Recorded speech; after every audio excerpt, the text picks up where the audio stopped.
lokusho ukuthi bothishela bakhona letikolweni bayasebenza kuphela nje ukuthi bantwana bekho la tikolweni kodwa bayafunza ngaleto tindlela lekufundwa ngato. Ngiko ngithi kufuneka vele kukhulunyiswane kubo nabatali nato tikolo ukuthi indzaba yekubhadala ema-school fees itawuhamba kanjani.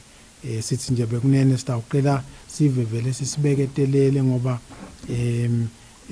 hulumende bekasabuke ukuthi mhlambe kulesigaba lesi tikolo bethi sengalunga ukuthi tivulwe, kodwa ke lesikubukako lokhu bekunene kutathi nase sibona ukuthi sekufanele bese sive sesiyasatisa ukuthi tikolo titawuvulwa nini nelihlelo lotawulandzela ukuthi nativulwa titawuvulwa kanjani bekunene. Ngiketa mbelezeni ngabilise emsakatweni.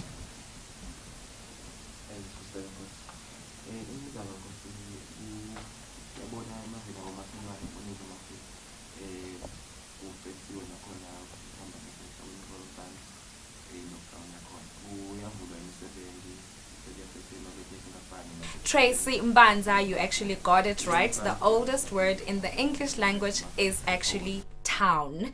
Thank you very much, Tracy, for that. All right. Someone else actually said it's Alvin and Arlo. It's not actually Alvin and Arlo. It's actually town. That is the oldest word in the English language. My question for you actually is, what word in the English language rhymes with purple? I'll ask that again. What word in the English language rhymes with purple? I'll expect your answers on our WhatsApp number. Speaking of that, we are live on YouTube and on Facebook, and if you have any questions on this particular lesson, please ask us on our WhatsApp number. Mbumelelo, without wasting any of your time, please, you may start your lesson.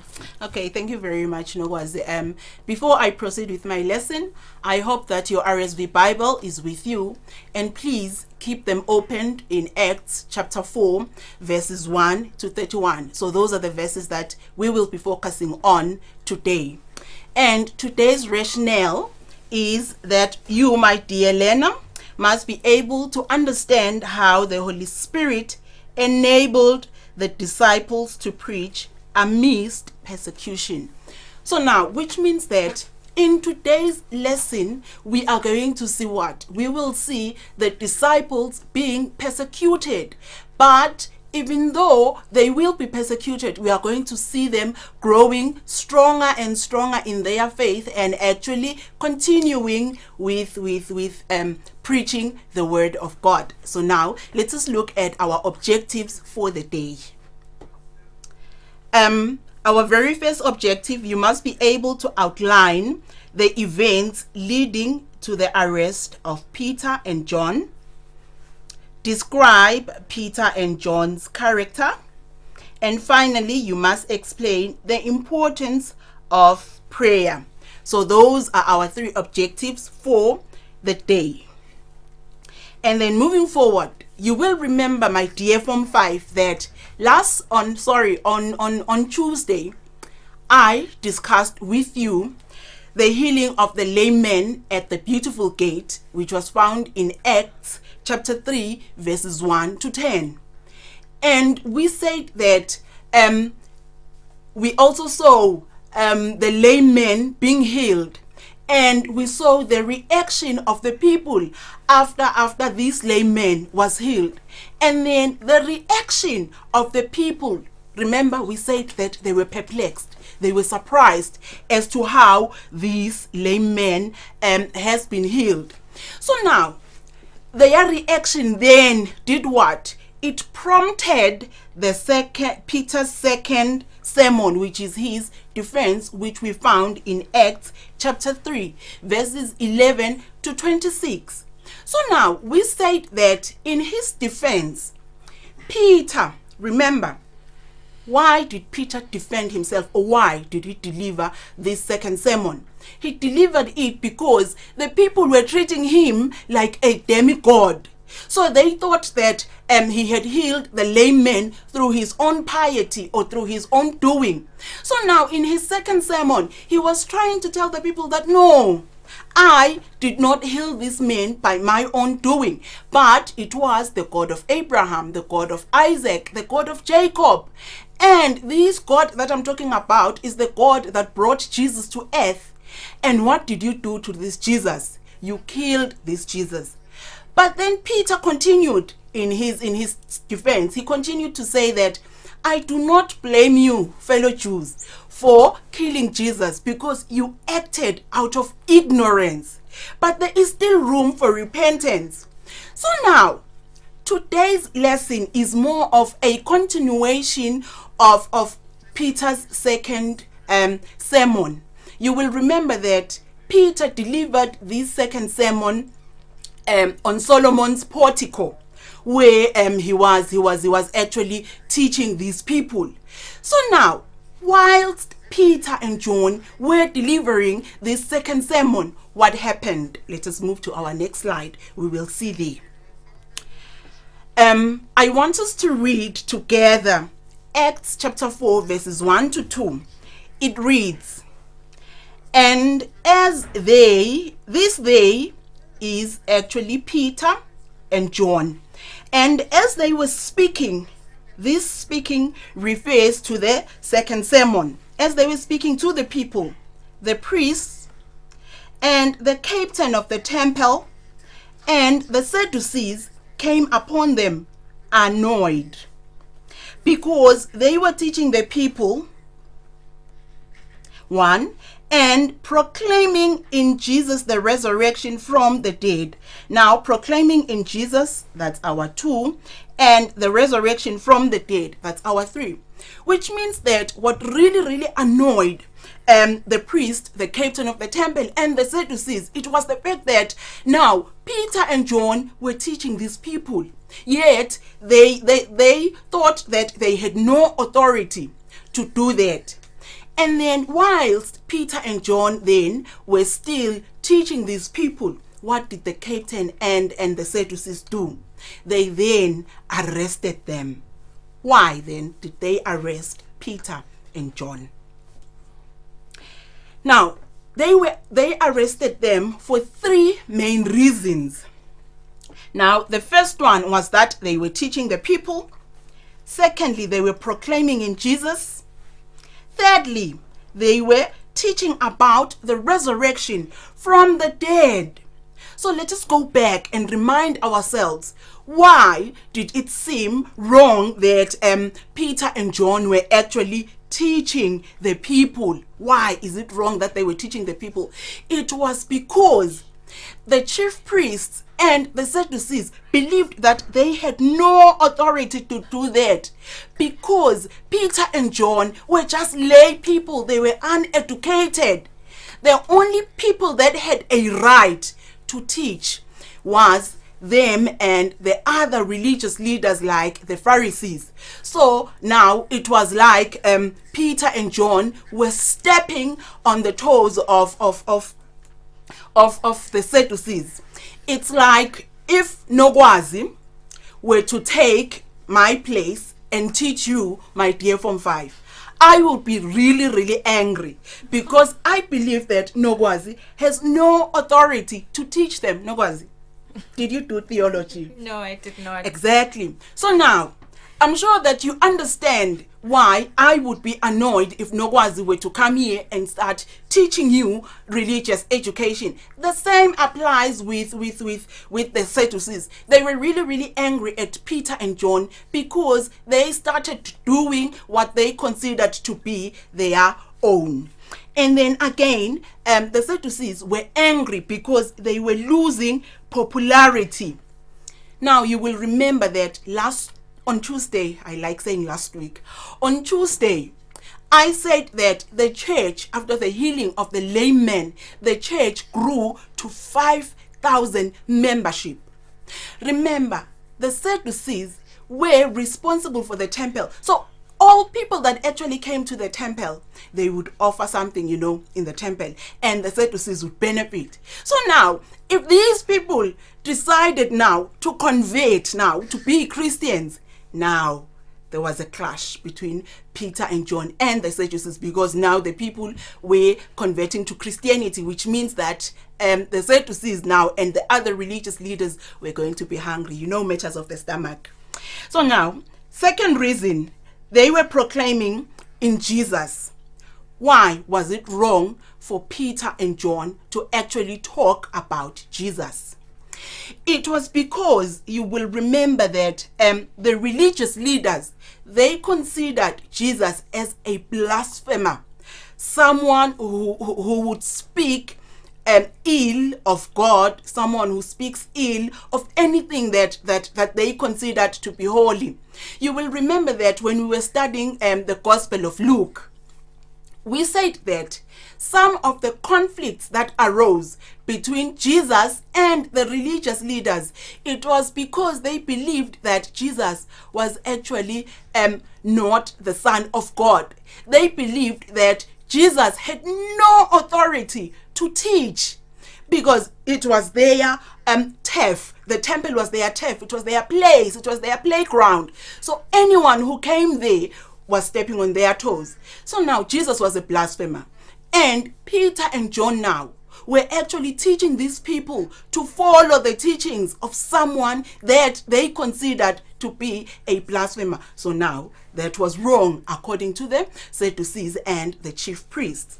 Again, you will remember that Jesus, whilst he was still alive, he cleansed the temple. I'm sure you remember that very well. Everyone remembers that. So now, that really angered the Sadducees during Jesus' time. You will remember, my dear, from 5.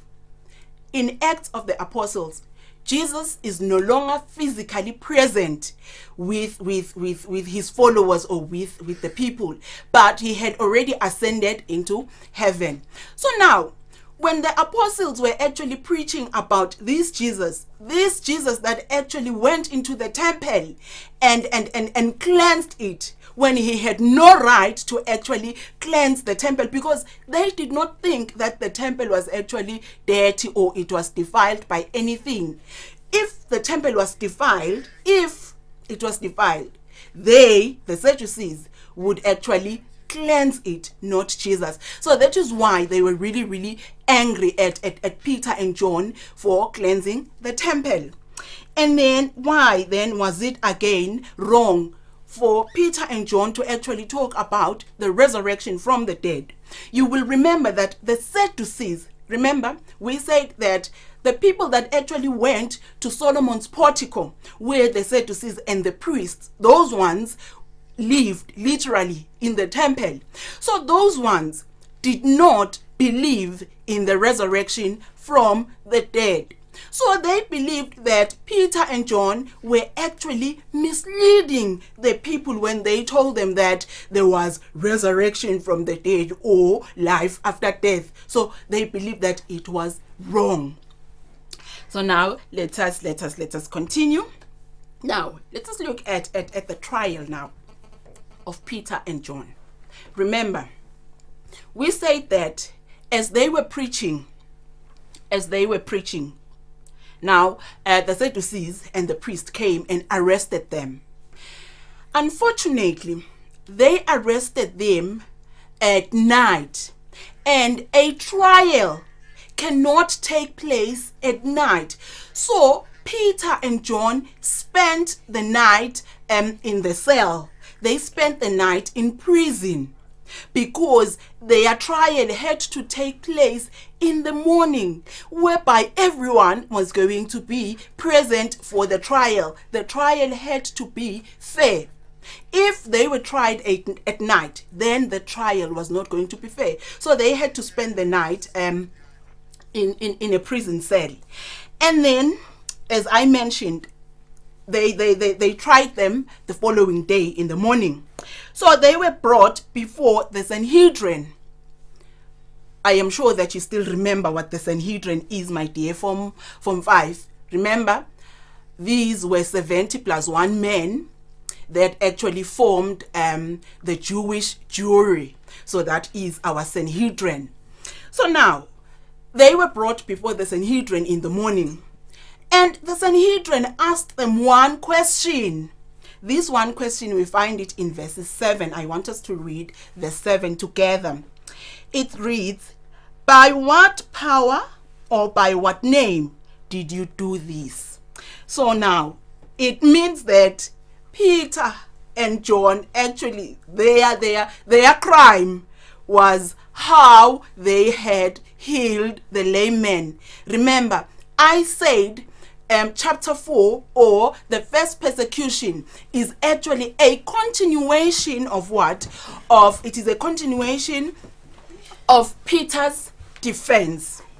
So now, in our beautiful picture, the one that is appearing on your screens now, if we were to analyze it, this here is our Sanhedrin. These are the scrolls. Now here is our Peter. Obviously this is our John. This one, this side, this is the lame man. So now they were before the Sanhedrin, and the Sanhedrin, remember, asked them the question on verses 7, "By what name did you do these things?" So let us see how Peter now responds to the question of the Sanhedrin. So it is found in Acts chapter 4 verses 5 to 22. Now, Peter says, actually Peter points out the irony of being arrested for doing something good. I am sure that each and every one of us, if we were to be arrested for doing something good, we would be surprised as well. So now, Peter says, if today we are being examined for a good deed that was done before you, and you are asking us, by what name was this man healed? I am going to tell you clearly that this man was healed by the name of Jesus Christ of Nazareth. And Peter continues to remind them that this Jesus Christ of Nazareth was killed by them. But even though they killed this Jesus, God did what? He raised him up. Peter again reminds them that Jesus, who is the chief cornerstone, was rejected by you builders. So now, I am sure that some of you would ask themselves, why did Peter refer to the Sanhedrin as the builders? Now, anyone who will answer this question will get data for 5 emalangeni. Nokwazi? The question is, why did Peter refer to the Sanhedrin as the builders? Why did he call them builders? Anyone who will answer that question correctly will get data for 5 emalangeni. It's a promise. All right. Yes. Okay. So now, as let's continue with our story. Now, after reminding them that they rejected Jesus, Peter then did what? Peter reminded them that, you know what? Salvation is only found through Jesus and no one else. So now, this is the end of Peter's defense. This is Peter explaining to the Sanhedrin how this lame man was healed. So let us look at the reaction now of the Sanhedrin to Peter's response. How did they respond?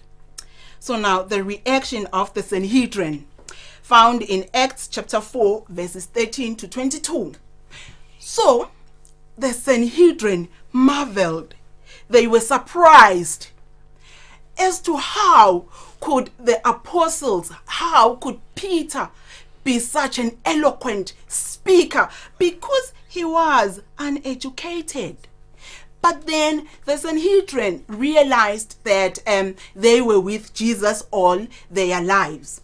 So, yeah.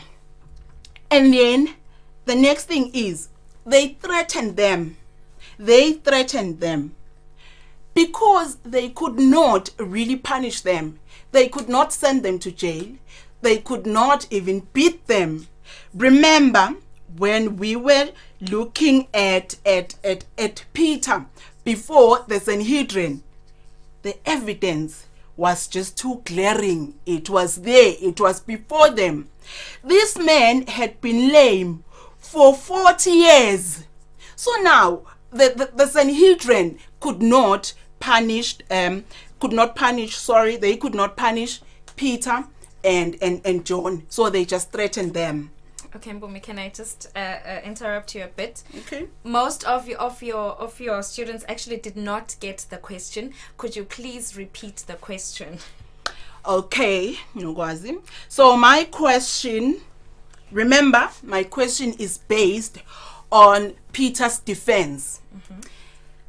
We are saying that you are supposed to read chapter 4, verses 5 to 22. And I am saying that Peter said that the builders rejected this chief cornerstone. And I said that this chief cornerstone is Jesus. And these builders, I am saying, this is the Sanhedrin. And the question is, why?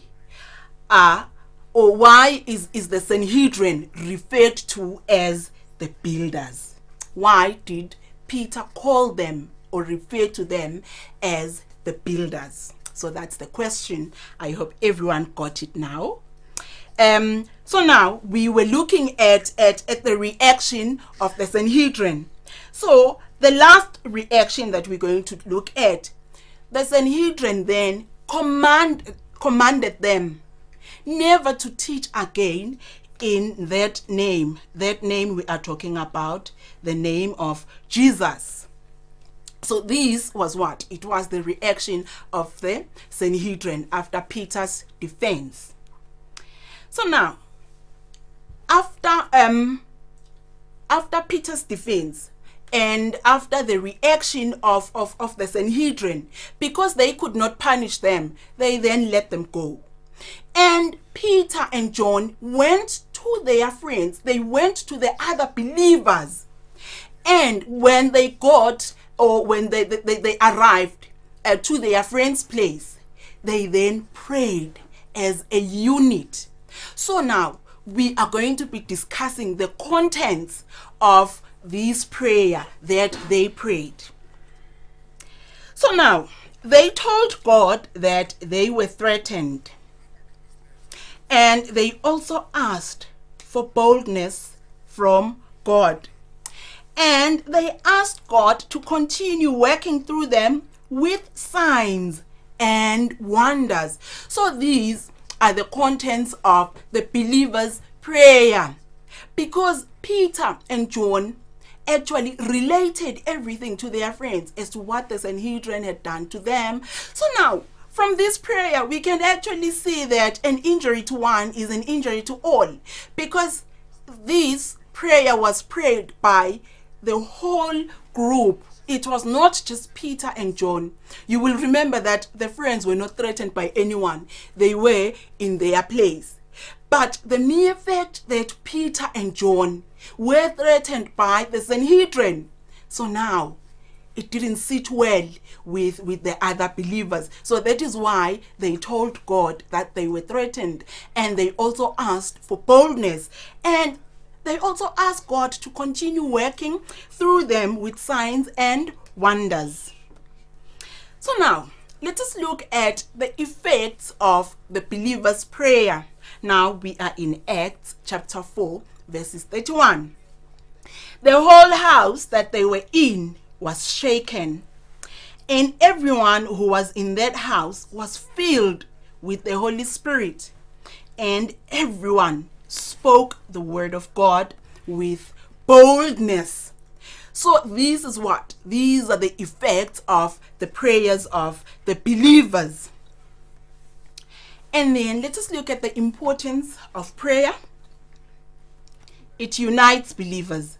I am sure that I don't even have to explain this one. It is self-explanatory. Remember, after Peter and John were released, they actually went to their friends and they prayed as a unit. They prayed as one, and they actually did what? They actually prayed the same prayer. And then also, it brings down the Holy Spirit. Now we see that the house that they were in was shaken. And then again, prayer makes people to be bold. And it actually gives them courage to press on. And then let us look at characterization. The characters that are found in the story. We have Peter and John. So now, Peter and John, they are bold, committed, and charismatic. So now, some of you were asking me how I come up with this characterization, because there is nowhere in the Bible where we are told that Peter was bold, Peter was committed. But what we do is, from the text, we read the text, and then from the text, we deduce the character of someone. Remember, we deduce character from what someone says and how an individual behaves. So let us read chapter 4, verses 19 to 20. It reads, "Whether it is right in the sight of God to listen to you rather than to God, you must judge." Now, this tells us that they were bold. And let's continue. "For we cannot but speak of what we have seen and heard." Now, it's a sign of commitment. And we see their charisma in the fact that they were eloquent speakers, and the fact that when after their prayer session, the whole house that they were in was shaken. Let us look at lessons learned. We should always stand up. One should always stand up for his or her faith. We should put the Lord first, not your own interest. Pray without ceasing, and God answers prayers of the righteous. So now let us look at our assessment. You explain lessons that can be drawn from the character of Peter and John for 6 marks. Now, next week when I come back, another 5 emalangeni data for anyone who's going to answer this one. The very first one, Nogwazi, the very first one will answer this one. 6 marks. That's the end of our lesson. Bye. Okay, before you say bye, you promised people 5 emalangeni. Oh, yeah. So I'm going to give you maybe 2 answers, and you will tell me which one of the 2 is the correct one. Okay. Okay, the first one is, he referred to the Sanhedrin as builders because the Sanhedrin were known to deal with crimes, and this means that they kept the law and also taught people about it, and through that their souls were built. That's the first answer. Okay. The second answer is, the Sanhedrin are called the builders because they were the ones responsible for religious matters, and they were expected to differentiate if Jesus was really the Messiah, but they failed. Okay, thank you very much. Both answers are correct, but the one who will get the data is the second answer, because that one actually shows that this is an RE class. Okay. He referred to them as religious leaders, which is Okay. good. Yes. All right. So Nogwazi will give you your 5 emalangeni All right. data. Okay. So 7927-2041. You have won yourself data from Miss Mbumelelo Dlamini. Let's hope that you'll be happy with that. Thank you very much, Mbumelelo, for that wonderful religious education lesson. We hope to see you again. Actually, we will see you again because you've just promised another 5 emalangeni. Yeah, don't worry. I'm coming back. I ain't going nowhere. I'm coming right. back. Thank you very much. Now, I haven't forgotten about my question. Actually, most of you got it right. I won't be able to say who got it right because there's a lot of you who actually sent me through. Actually, the right answers were turtle, burble, and circle. Those are actually the right answers that rhyme with purple. I will be right back with Mrs. Winnie Dlamini for another Form 5 English language class. We'll be right back after this.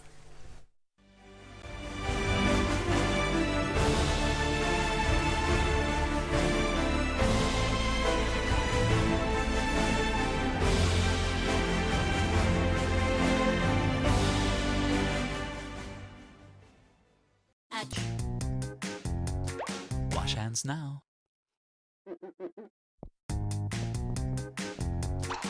Wash hands now. Wash hands now. Wash hands now. Hand washing is one of the best ways to keep from getting sick and staying healthy all year long.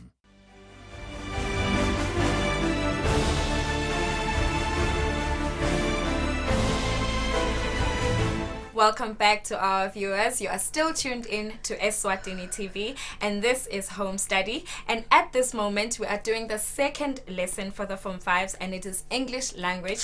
And joining me in the studio is Winile Dlamini, who is going to be doing the English language for Form 5.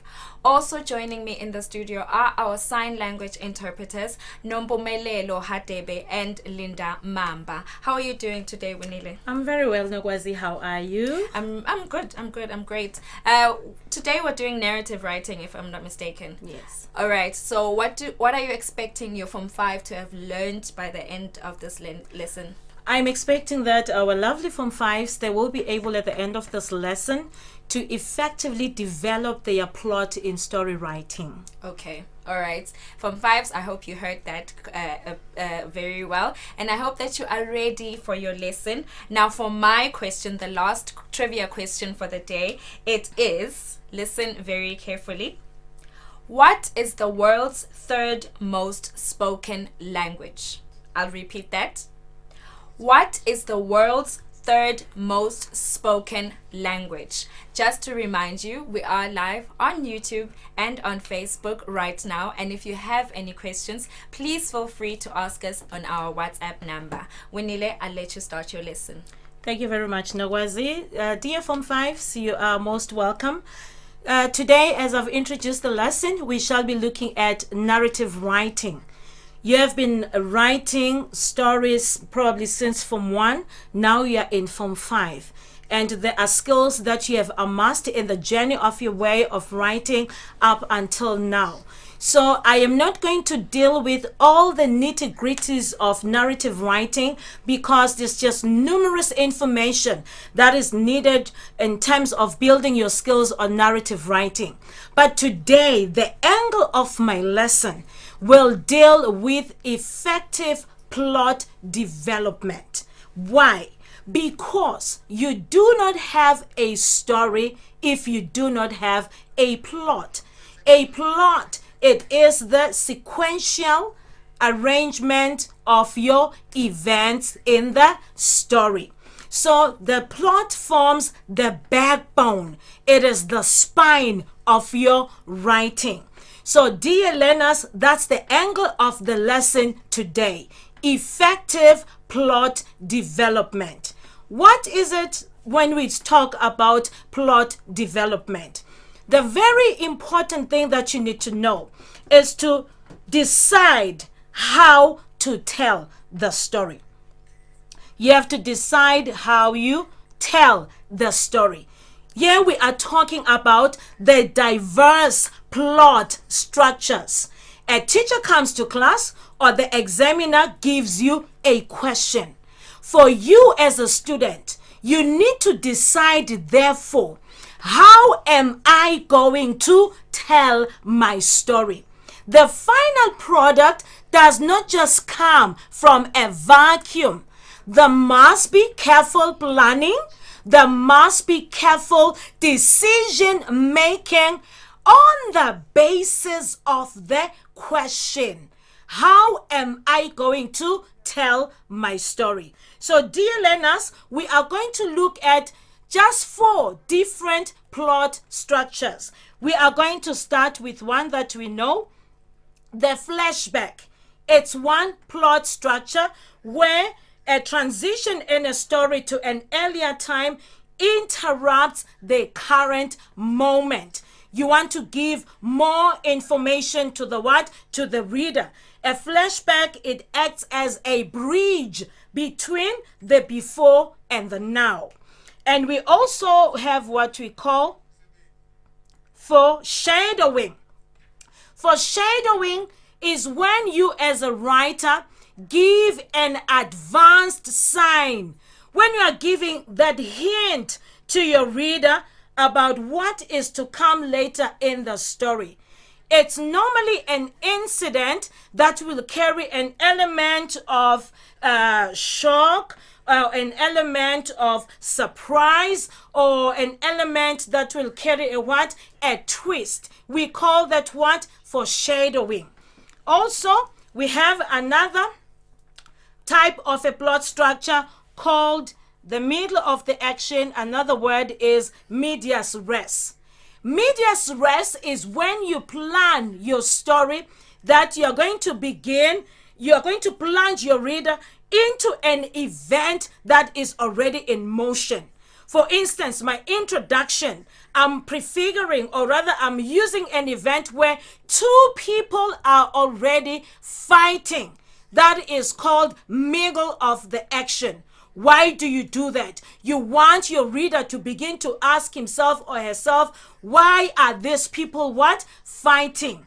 And then we also have what we call a linear type of a plot structure. Linear plot structure talks about just a series of events where you begin your story from the beginning to the what? To the end. Now, dear learners, how do you decide which plot structure is suitable for you? I want us now to move on to the next critical stage, that is question analysis. When you pick a narrative in the exam, be sure that you understand all the requirements of the question. We shall use this sample question. Write a story which includes the words, I thought he was dead, little did I know. Write a story which includes the words, I thought he was dead, little did I know. What is important here? Unpack the question for yourself. What are you unpacking? Point of view. What's the point of view suggested by the question? The first person point of view. Now we're going to use I. We are going to use we because it's required by the question. And then there's this instruction. The words must be included in the story. Whether it's in the first paragraph, in the middle of the story, or towards the end of the story. But the instruction is just include these words. Other variants of this question will say, write a story beginning with these words. Now, which means these words should come at the beginning. Another variant will say, write a story which ends with these words. Now, which means you put the words at the end of the story. But the variant we are looking at today says, include these words in the story. What else is suggested by the question? There is a he character. I thought he was dead. Little did I know. There is a he. You cannot change this he and make it a she. The examiner wants this character to be a he. And then there is also a suggested what? Tense. The question is in the past tense. So, dear learner, so is your story. It's going to be in the past tense. Now, look at the words you are being asked to include. I thought he was dead. Little did I know. What's the mood suggested by this important phrase? It's the spine of your writing. Everything that you say must dovetail around this phrase. There's an element of what? Suspense. There's an element of what? Confusion. There's an element of a puzzle. There's an element of a what? Of a twist. What do we learn from this, dear learner? Choose your plot structure according to the type of question. What is it that is favorable for that kind of a question? So you do not just do it in a vacuum, or I feel like I like this. What is it that will work for you according to the requirements of the question? So, dear learners, I know it is a struggle for many learners. You hear us teachers saying to you, make your story interesting. Make your story to be, coherent. Allow your ideas to flow. But the big question to every student is how? Today, I want us together to be able to answer that question. So we're going to have a demo response. A demo response for this task. Write a story which includes these words. I thought he was dead. Little did I know. Now, we move on, dear learners, to the sample of the story. We are going, let's take for example, I am the student now. Winnie Ledlamini is the student. This teacher here has given me this composition. I decide. Remember I said you make a decision about your plot structure. I decide there is this strangeness, suspenseful atmosphere. There's a puzzle. There's a twist about this story. I make the decision as a writer. What kind of a plot structure is going to work for me? In this case, I picked a foreshadowing plot structure. I will just take 2 minutes and read this introduction to you, dear learners. July 23rd, 2015. I woke up or was awakened in the wee hours of the morning by an unrelenting and torrential downpour that was not normal.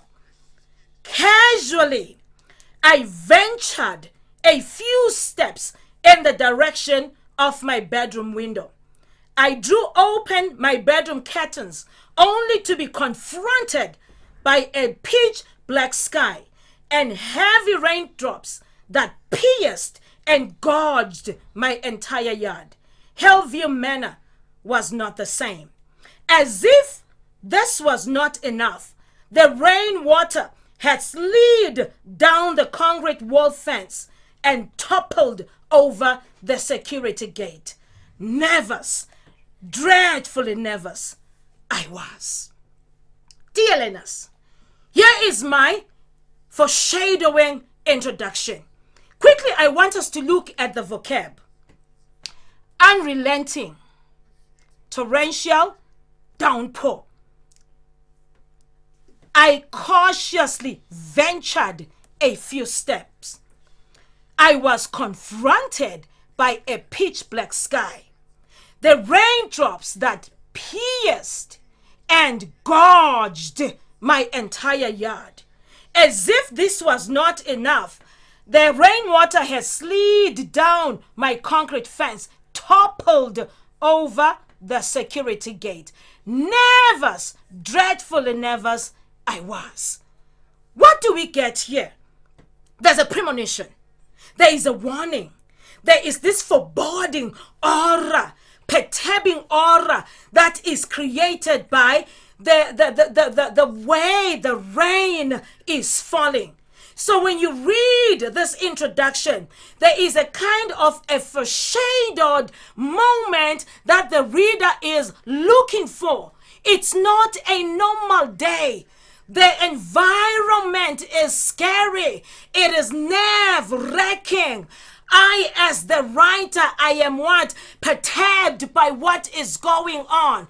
You have not forgotten the aura of the question. So I introduce in this way.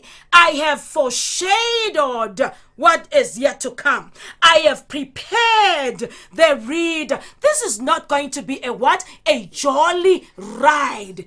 I have angulated your emotions. I am guiding your mindset. Think along these lines. Be prepared, my dear reader, for something in my story. We move on to the next paragraph. It's like, I will say paragraph 2. You have to link your events. I am coming from this moment that is nerve-wracking, this moment that is strong. I don't want to dampen. It's like, when a horse had began to do what? To start galloping. You don't want abruptly to say, the horse must stop. So you are continuing to create the what? The momentum. How do I do that, dear Lena? I create an agent phone call. I don't just make it a what? A phone call. There is an agent phone call that comes. The agent phone calls is requesting me, or rather ordering me, to rush to the hospital.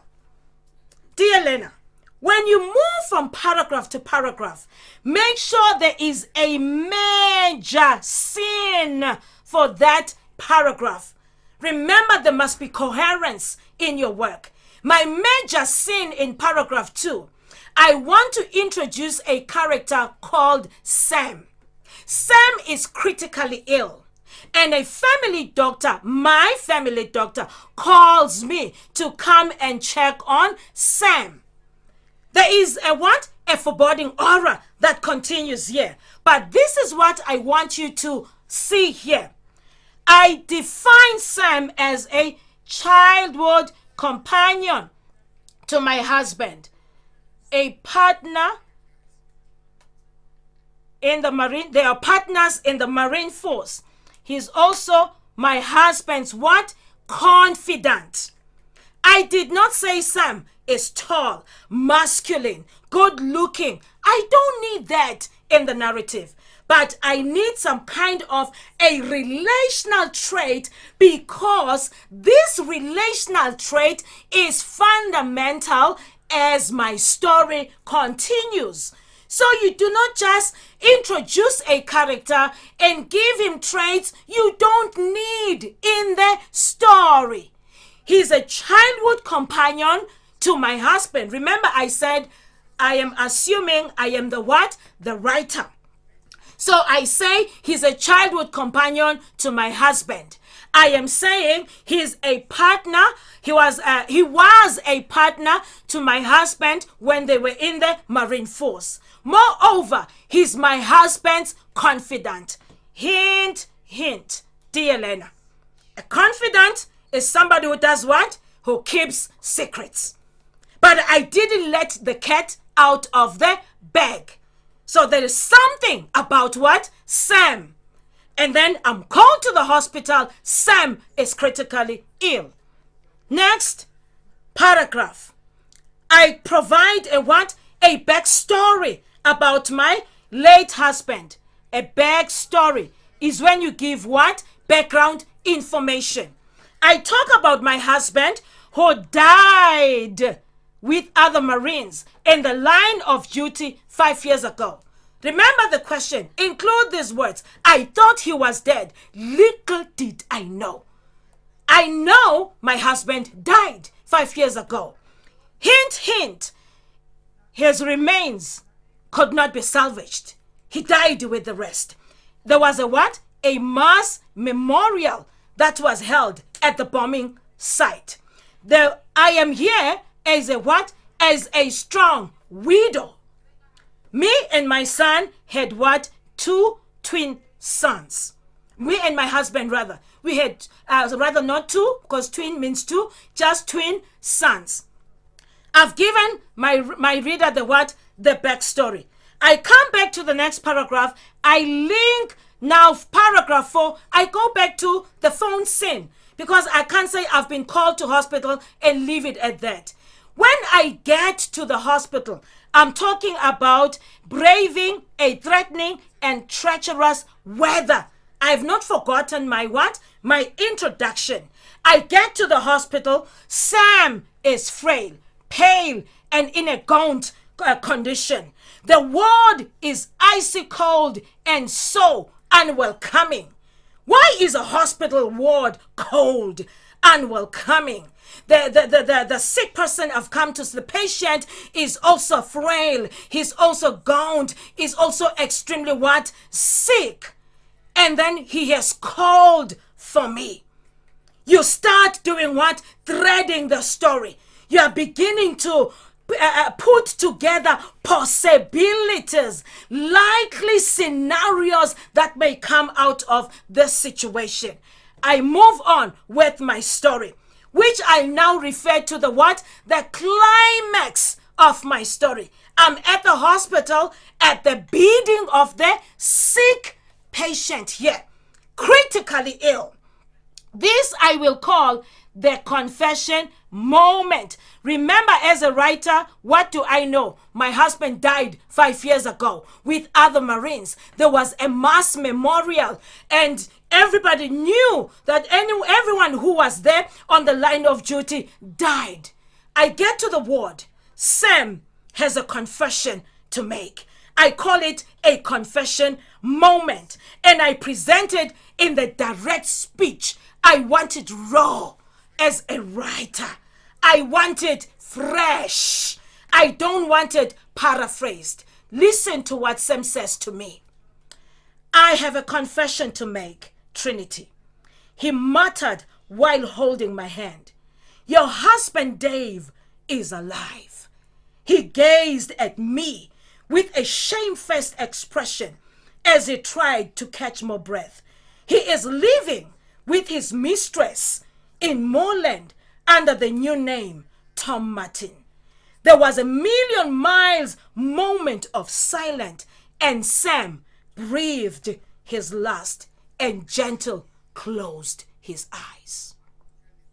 Confession moment. The truth comes out. The custodian of the truth passes on. What do you expect next? You cannot receive such news as the what? The narrator, and not react, which suffices now to be your what? Your next sin. It's shocking. All along, I thought my husband was what? Was dead. I moaned. We pined with my children and all the other widows whose husbands died at the scene. And here is a confidante to my husband telling me now this. How do I react? I stood there like I had been struck by lightning. My stomach crammed. My heart thudded. My mind went blank for a split second. It was midnight at daytime. All this time, I thought he was dead.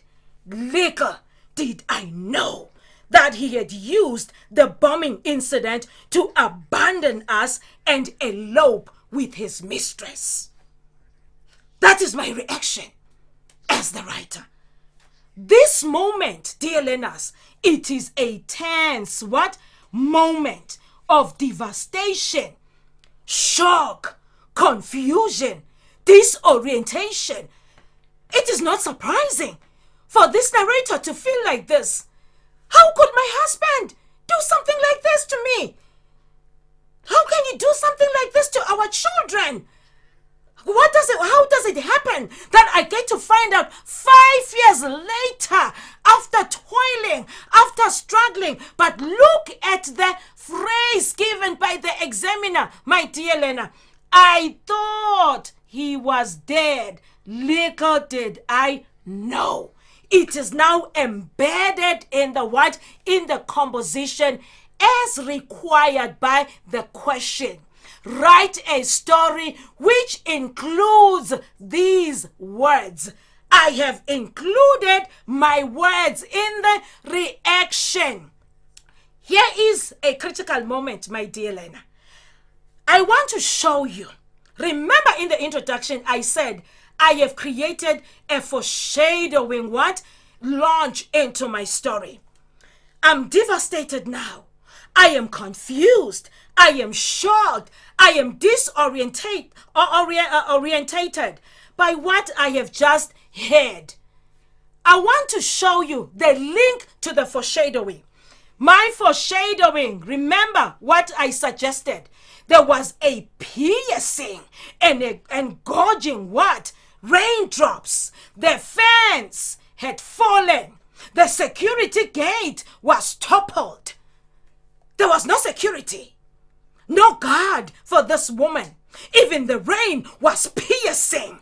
The way the raindrops was piercing. The raindrops were gorging on the courtyard. Something very menacing was coming into this family. I foreshadowed that to prepare for the confession moment. So your story ties so neatly. The reader is not shocked. Oh, there's a dead man. Where's this dead man coming from? Or rather, there's a confession. Where is this confession coming from? I gave hints from the beginning of the story. Now I am supposed to end my story. Look how I end it. What will I tell the children? One sentence paragraph. It's called a what? This kind, a cliffhanger. I leave my reader hanging there together with the narrator. The narrator is saying, what will I tell my children? Even you who's reading the story, really, if it was me, what will I tell my children? And you leave it at that. Leave it at the discretion of the reader to keep on asking and asking and asking the questions repeatedly and never getting to a what? To a real conclusion. You have created a what? A perfect story. It goes together with the what? With the question that you were given by the what? By the examiner. What am I saying, my learners? Craft your story with strategy. Know how you want to end before you do what? Before you start. I decided I'm going to end with a cliffhanger. If I want to end with a cliffhanger, I am going to start with a what? Foreshadow my events, foreshadow my story, so that everything ties together very neatly. I hope it's going to help you, my dear learners, to do what? To practice your narrative writings. Decide how you will tell your story before you start writing. We're going to continue in our next English lesson and see how you do what now? Argumentative writing. I hope this was very helpful, my dear learner. Over to you, Nogwazi. Thank you very much, Winile. That really was interesting. And I hope that the Form 5s really enjoyed. Actually, I know they enjoyed it because they do not have any questions for you here. So I'm really hoping that they enjoyed your lesson. And we hope to see you again. Well, we will see you again for argumentative writing. Thank you very much, Nogwazi. Thank you so much. Now back to my question that I asked. And just to remind you, the question that I asked was, what is the world's third most spoken language? Thank you very much for your responses. Just to tell you guys, it's not French. Dabula dludlu. No, it's not French. 78108991. It's not Portuguese. 76719971. It's not Hindi. Right, I do have the correct answer for you guys. This is the correct answer. It's actually English. English is the world's third most spoken language. The first two are Mandarin and Spanish. So if you said English, you are actually right. I actually thought you guys would get it because the English language was our last lesson. That's why I asked that question in particular. But hey, most of you guys got it, but some of you got it wrong, but that's okay. At least you learned something today. Now, Lerato and me will be right back after this.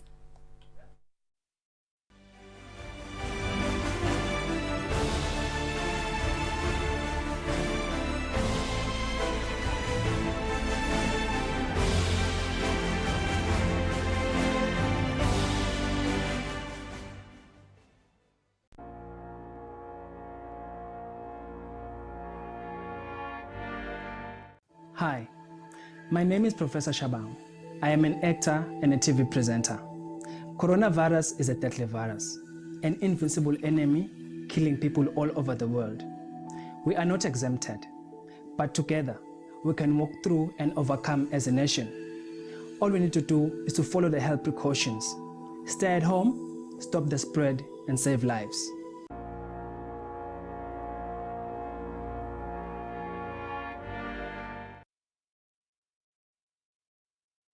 COVID-19 is an infectious disease caused by a new coronavirus introduced to humans for the first time. It is spread from person to person, mainly through the droplets produced when an infected person speaks, coughs, or sneezes. These droplets can land in the mouths or noses of people who are nearby. These droplets are too heavy to travel far in the air. They only travel approximately 1 meter and quickly settle on surfaces. This is the reason person-to-person spread is happening mainly between close contacts. The exact time that the virus can survive on surfaces is not yet known. So it is wise to clean surfaces regularly, particularly in the vicinity of people infected with COVID-19. Hands touch many surfaces, which can be contaminated with the virus. You should therefore avoid touching your eyes, nose, or mouth, since contaminated hands can transfer the virus from the surface to yourself. When coughing or sneezing, cover your mouth and nose with the bend of your elbow or use a disposable tissue. If a tissue is used, discard it immediately into a closed bin. The most effective way to prevent the spread of the new coronavirus is to clean your hands frequently with an alcohol-based hand rub or soap and water.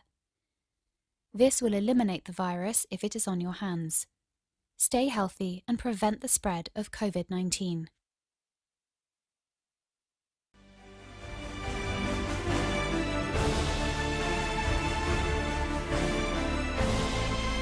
Welcome back to our viewers. Unfortunately, that was the last subject for the Form 5s, actually the last subject for the day and for the week. Lerato, how are you? How was your day actually? I almost asked how are you doing? My day was fantastic today. I learned a lot and all those hard words taught me something today.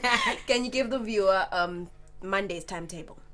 So, just to remind the viewers, I'm about to read Monday's timetable. I almost said tomorrow. It's the weekend, actually. It's Monday's timetable. So, grade 7s, Form 3s, and Form 5s. This is what Monday's timetable looks like. From 2 p.m. until 2:30 p.m., we have science for grade 7. Then from 2:30 p.m. until 3:08 p.m., we have science for Form 3. From 3:08 p.m. until 3:45 p.m. we have religious education for Form 3. From 3:45 p.m. to 4:25 p.m. we have Eswatini for Form 5. Then from 4:25 p.m. to 5 p.m. we have the last subject for Monday, which is physics for Form 5. I hope that the grades will be actually ready for Monday. Lerato? Well, I also have another question. Yes. But this time I'm going to give them the answer. All right, no, it's fine. Cool. Well, the other question is, what is the longest English word without a vowel? The longest English word without a vowel. Yes, the longest English word without a vowel. I hope that actually we can invite you just to maybe like for a minute you guys can be able to answer that question. Whilst the viewers are actually answering that question, we can maybe remind you about our social media platforms. We are live on YouTube from 2 p.m. until 5 p.m. and on Facebook actually. And if you have any questions, please feel free to ask on our WhatsApp number. I cannot emphasize this enough. Please do not call us. We are not going to answer. And maybe you can SMS us as well. You can use that platform too. Anything that you would like to say, Lerato? No, but except that there's a lot of new words today and there's a lot of questions. But then I'll just give them the new word because there's no time to answer all the questions. The new word is magnanimous. Magnanimous. Magnanimous. Yes. Can you give us a definition? Actually, it's of that magnanimous. word? Oh my God, it's magnanimous. It's actually magnanimous. And magnanimous, guys, means big-hearted, noble, and generous. But it spices up things a bit when you say magnanimous, you know. All right, going back to your other question that you had, no one has actually answered, but can I try? Yes, you can. Is it maybe rhythm? Yes, it is rhythm. Actually, it is rhythm. Are you sure you did not see the answer? No, not at all. I did not see the answer. I know this word actually rhythm. It doesn't have any vowels in it. If you actually think about it, if you actually spell it, it doesn't have any vowels in it. It doesn't. Okay. All right, I have a word actually that I thought was actually interesting to know. I'll actually ask, maybe you will try and do this. What word in the English language ends with MT? It's actually the only word in the English language that ends with MT. Dreamt? I don't know.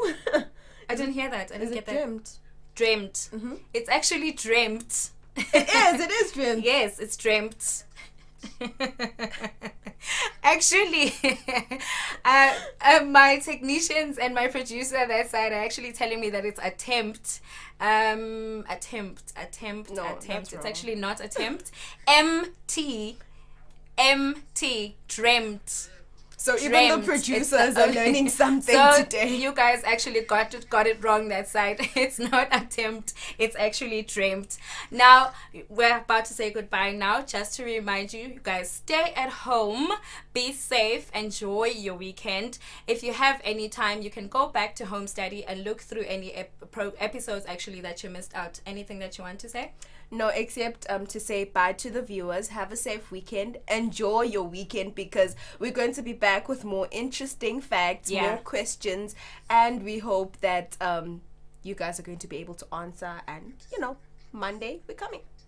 Yes, please participate with us on Monday as well. More of that on Monday. See you guys on Monday. Bye. Bye.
You are watching Eswatini TV, Sibuko Semaswati. Jive